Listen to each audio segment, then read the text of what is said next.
ओम मध्यम चरित की विष्णु ऋषि महालक्ष्मी देवता उष्णी छंद शाकंभरी शक्ति दुर्गा बीज वायु तत्व और यजुर्वेद स्वरूप है। श्री महालक्ष्मी की प्रसन्नता के लिए मध्यम चरित के पाठ में इसका विनियोग है।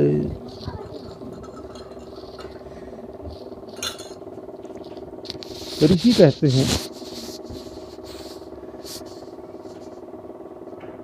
माँ लक्ष्मी कमल के आसन पर बैठी हुई मुख प्रसन्न वाली महिषासुर मर्दिनी भगवती महालक्ष्मी का भजन करता हूँ, जो अपने हाथों में अक्षमाला, फरसा, गदा, बाण, वज्र, पद्म, धनुष, कुंडिका, दंड, शक्ति, खड्ग, ढाल, शंख, घंटा, मधुपात्र, शूल, पास और चक्र धारण करती हैं।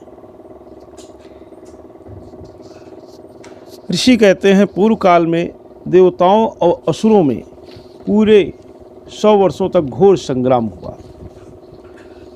उसमें असुरों का स्वामी महिषासुर था और देवताओं के नायक इंद्र थे। उस युद्ध में देवताओं की सेना महाबली असुरों से परास्त हो गई।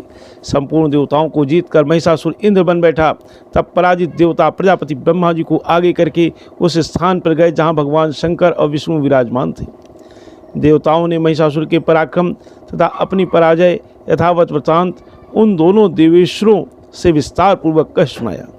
वे बोले, भगवान, महिषासुर सूर्य, इंद्र, अग्नि, वायु, चंद्रमा, यम, वरुण तथा अन्य देवताओं के भी अधिकार छीनकर स्वयं ही सबका अधिष्ठाता बना बैठा है। उस दुरात्मा महिष ने समस्त देवताओं को स्वर्ग से निकाल दिया। अब वे मनुष्यों की भांति पृथ्वी पर विचरते हैं। दैत्यों की यह सारी करतूत हमने आप लोगों से कह सुनाई है। अब हम आपकी शरण में आए हैं। उसके वध का कोई उपाय सोचिए। इस प्रकार देवताओं के वचन सुनकर भगवान विष्णु और शिव ने दैत्यों पर बड़ा क्रोध किया। उनकी भवें तन गईं और मुंह टेढ़ा हो गया। तब अत्यंत कोप में भरे हुए चक्रपाणी श्री विष्णु के मुख से एक महान तेज प्रकट हुआ। इसी प्रकार ब्रह्मा, शंकर तथा इंद्र आदि अन्य देवताओं के शरीर से बड़ा भारी तेज निकला। वह सब मिलकर एक हो गया। महान तेज का वह पुंज जाजलमान पर्वत सा जान पड़ा। देवताओं ने देखा, वहाँ उसकी ज्वालाएं संपूर्ण दिशाओं में व्याप्त हो रही थीं। संपूर्ण देवताओं के शरीर से प्रकट हुए उस तेज की कहीं तुलना नहीं थी। एकत्रित होने पर वह एक नारी के रूप में परिणित हो गया और अपने प्रकाश से तीनों लोकों में व्याप्त जान पड़ा। भगवान शंकर का जो तेज था, उससे उस देवी का मुख प्रकट हुआ। यमराज के तेज से उसके सिर में बाल निकल आए। श्री विष्णु भगवान के तेज से उसकी भुजाएं उत्पन्न हुई। चंद्रमा के तेज से दोनों स्तनों का और इंद्र के तेज से मध्य भाग कट प्रदेश का प्रादुर्भाव हुआ। वरुण के तेज से जंघा और पिंडली तथा पृथ्वी के तेज से नितंब भाग प्रकट हुआ। ब्रह्मा के तेज से दोनों चरण और सूर्य के तेज से उसकी उंगलियां हुई। वसुओं के तेज से हाथों की अंगुलियां और कुबेर के तेज से नासिका प्रकट हुई। उस देवी के दांत प्रजापति के तेज से और तीनों नेत्र अग्नि के तेज से प्रकट हुए थे। उसकी भवें संध्या के और कान वायु के तेज से उत्पन्न हुए थे। इसी प्रकार अन्य देवताओं के तेज से भी उस कल्याणमयी देवी का आविर्भाव हुआ। तदंतर समस्त देवताओं के तेज पुंज से प्रकट हुई देवी को देखकर महिषासुर के सताए हुए देवता बहुत प्रसन्न हुए। पिनाकधारी भगवान शंकर ने अपने शूल से एक शूल निकालकर उन्हें दे दिया। फिर भगवान विष्णु ने भी अपने चक्र से चक्र उत्पन्न करके भगवती को अर्पण किया। वरुण ने भी शंख भेंट किया। अग्नि ने उन्हें शक्ति दी और वायु ने धनुष तथा बाण से भरे हुए 2 तरकश प्रदान किए। सहस्र नेत्रों वाले देवराज इंद्र ने अपने वज्र से वज्र उत्पन्न करके दिया और ऐरावत हाथी से उतारकर 1 घंटा भी प्रदान किया।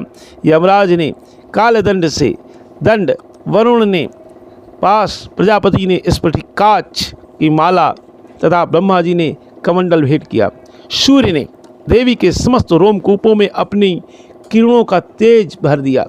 काल ने उन्हें चमकती हुई ढाल और तलवार दी। क्षीर समुद्र से उज्जवल हार तथा कभी जीर्ण न होने वाले 2 दिव्य वस्त्र भेंट किए। साथ ही उन्होंने दिव्य चूड़ामणि, 2 कुंडल, कड़े, उज्जवल अर्धचंद्र, सब बाहुओं के लिए केयूर, दोनों चरणों के लिए निर्मल नूपुर, गले के सुंदर हंसली और सब उंगलियों में पहनने के लिए रत्नों की बनी हुई अंगूठियां भी दी। विश्वकर्मा ने उन्हें अत्यंत निर्मल फरसा भेंट किया, साथ ही अनेक प्रकार के अस्त्र और अभेद कवच दिए। इनके सिवा मस्तक और वक्ष स्थल पर धारण करने के लिए कभी न कुम्हलाने वाले कमलों की मालाएं दी। जलद ने उन्हें सुंदर कमल का फूल भेंट किया। हिमालय ने सवारी के लिए सिंह तथा भांति भांति के रत्न समर्पित किए। धनाध्यक्ष कुबेर ने मधु से भरा पान पात्र दिया तथा संपूर्ण नागों के राजा शेष ने, जो इस पृथ्वी को धारण करते हैं, उन्हें बहुमूल्य मणियों से विभूषित नागहार भेंट दिया। इसी प्रकार अन्य देवताओं ने भी आभूषण और अस्त्र देकर देवी का सम्मान किया। तत्पश्चात उन्होंने बारंबार अट्टहासपूर्वक उच्च स्वर से गर्जना की। उनके भयंकर नाद से संपूर्ण आकाश गूंज उठा। देवी का वह अत्यंत उच्च स्वर से किया हुआ सिंहनाद कहीं समा न सका। आकाश उसके सामने लघु प्रतीत होने लगा। उससे बड़े जोर की प्रतिध्वनि हुई, जिससे संपूर्ण विश्व में हलचल मच गई और समुद्र कांप उठी। पृथ्वी डोलने लगी और समस्त पर्वत हिलने लगे। उस समय देवताओं ने अत्यंत प्रसन्नता के साथ सिंहवाहिनी भवानी से कहा, देवी तुम्हारी जय हो। साथ ही महर्षियों ने भक्तिभाव से विनम्र होकर उनका स्तुति किया। संपूर्ण त्रिलोकी को क्षोभग्रस्त देखकर दैत्यगण अपनी समस्त सेना को कवच आदि से सुसज्जित कर हाथों में हथियार ले सहसा उठकर खड़े हो गए। उस समय महिषासुर ने बड़े क्रोध में आकर कहा, ये क्या हो रहा है। फिर यह संपूर्ण असुरों से घिरकर उस सिंहनाद की ओर लक्ष्य करके दौड़ा। आगे पहुंचकर उसने देवी को देखा, जो अपने प्रभा से तीनों लोकों को प्रकाशित कर रही थी। उनके चरणों के भार से पृथ्वी दबी जा रही थी। माथे के मुकुट से आकाश में रेखा सी खिंच रही थी तथा वे अपने धनुष की टंकार से सातों पातालों को क्षुब्ध किए देती थी। देवी अपने हजारों भुजाओं से संपूर्ण दिशाओं को आच्छादित करके खड़ी थी। तदनंतर उनके साथ दैत्यों का युद्ध छिड़ गया। नाना प्रकार के अस्त्र शस्त्रों के प्रहार से संपूर्ण दिशाएं उद्दासित होने लगी। चिचुर नामक महान असुर महिषासुर का सेना नायक था, उसे देवी के साथ युद्ध करने लगा। अन्य दैत्यों की चतुरंगिणी सेना साथ लेकर चामर भी लड़ने लगा। 60,000 रथियों के साथ आकर उदग्र नामक महादैत्य ने लोहा ले लिया। 1 करोड़ रथियों को साथ लेकर महाहनु नामक दैत्य युद्ध करने लगा, जिसके रोए तलवार के समान तीखे थे। वह अश्लोमा नामक महादैत्य 5 करोड़ रथी और सैनिकों सहित युद्ध में आ डटा। 60 लाख रथियों से घिरा हुआ वास्कल नामक दैत्य भी उस युद्ध भूमि में लड़ने लगा। परिवारित नामक राक्षस हाथी सवार और घुड़सवारों के अनेक दलों तथा 1 करोड़ रथियों की सेना को लेकर युद्ध करने लगा। विडाल नामक दैत्य 5 अरब रथियों से घिरकर लोहा लेने लगा।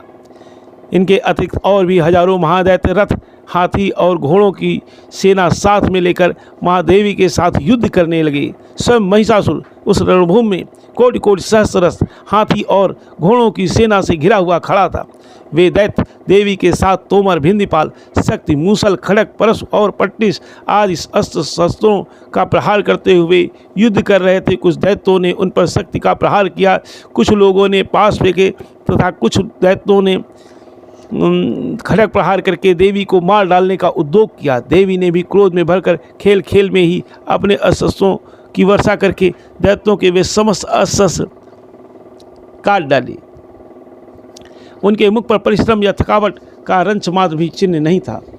देवता और ऋषि उनकी स्तुति करते थे और वे भगवती परमेश्वरी दैत्यों के शरीरों पर अस्त्र शस्त्रों की वर्षा करती रहीं।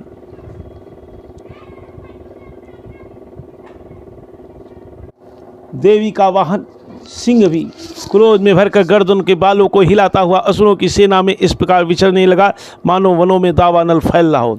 रणभूमि में दैत्यों के साथ युद्ध करती हुई अंबिका देवी ने जितने निश्वास छोड़े, वे सभी तत्काल सैकड़ों हजारों गणों के रूप में प्रकट हो गए और परस, भिंदपाल, खड़क तथा पट्टिस आदि अस्त्रों द्वारा असुरों का सामना करने लगे।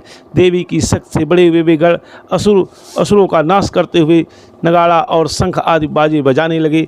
उस संग्राम महोत्सव में कितने ही गण मृदंग बजा रहे थे। तदनंतर देवी ने त्रिशूल से, गदा से, शक्ति की वर्षा से और खड़ग आदि से सैकड़ों महादैत्यों का संहार कर डाला। कितनों को घंटे के भयंकर नाद से मूर्छित करके मार गिराया। बहुतेरे दैत्यों को पास से बांधकर पृथ्वी धरती पर घसीटा। कितने ही दैत्य उनकी तीखी तलवार की मार से 2 टुकड़े टुकड़े हो गए। कितने ही गदा की चोट से घायल हो धरती पर सो गए। कितने ही मूसल की मार से अत्यंत आहत होकर रक्त वमन करने लगे। कुछ दैत्य शूल से छाती फट जाने के कारण पृथ्वी पर ढेर हो गए। उस रणांगण में बाण समूहों की वजह से कितने ही असुरों की कमर टूट गई। बाज की तरह झपटने वाले दैत्य पीड़क दैत्यगण और अपने प्राणों से हाथ धोने लगे। किन्हीं की बाहें छिन्न भिन्न हो गईं, कितनों की गर्दनें कट गईं, कितने ही दैत्यों के मस्तक कट कट कर गिरने लगे। कुछ लोगों के शरीर मध्य भाग में ही विदीर्ण हो गए। कितने ही महादैत्यों की जांघें कट जाने से पृथ्वी पर गिर पड़ी। कितनों की ही देवी ने एक बाह, एक पैर और एक नेत्र वाले करके 2 टुकड़ों में चीर डाला।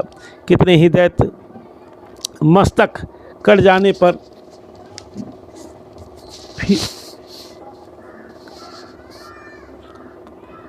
पर भी गिरकर फिर उड़ जाती और केवल धड़ के रूप में ही अच्छे अच्छे हथियार लेकर हाथ में ले देवी के साथ युद्ध करने लगती। दूसरे कबंध युद्ध के बाजों की लय पर नाचते थे। कितने ही बिना सिर के धड़ हाथों में खड़क शक्ति और रिष्ट लिए दौड़ते थे तथा दूसरे महादैत्य ठहरो ठहरो ये कहते हुए देवी को युद्ध के लिए ललकारते थे। जहाँ वह घोर संग्राम हुआ था वहाँ की धरती देवी के द्वारा गिराए हुए रथ, हाथी, घोड़े और असुरों की लाशों से ऐसी पड़ गई थी कि वहाँ चलना फिरना असंभव हो गया था। दैत्यों की सेना में हाथी, घोड़े और असुरों के शरीरों से इतनी अधिक मात्रा में रक्तपात हुआ था कि थोड़ी ही देर में वहाँ खून की बड़ी बड़ी नदियाँ बहने लगीं। जगदम्बा ने असुरों की विशाल सेना को क्षण भर में नष्ट कर दिया। ठीक उसी तरह जैसे तण और काट के भारी ढेर को आग कुछ ही क्षणों में भस्म कर देती है। और वह सिंह भी गर्दन के बालों को हिला हिलाकर जोर जोर से गर्जना करता हुआ दैत्यों के शरीरों से मानो उनके प्राण चुन लेता था। महादेवी के गणों ने भी उन महादैत्यों के साथ ऐसा युद्ध किया जिससे आकाश में खड़े हुए देवतागण उन पर बहुत संतुष्ट हुए और फूल बरसाने लगे। जय माता की। मित्रों, ये 2य अध्याय पूर्ण हुआ। अगर आप लोगों को माता में जरा भी रुचि है या जरा सा भी श्रद्धा भावना है तो आप लोग जय माता के लिख करके कमेंट अवश्य करेंगे और इसको दूसरे लोगों में शेयर करेंगे। जय माता की। बम बम भोलेनाथ की। श्री राधे राधे।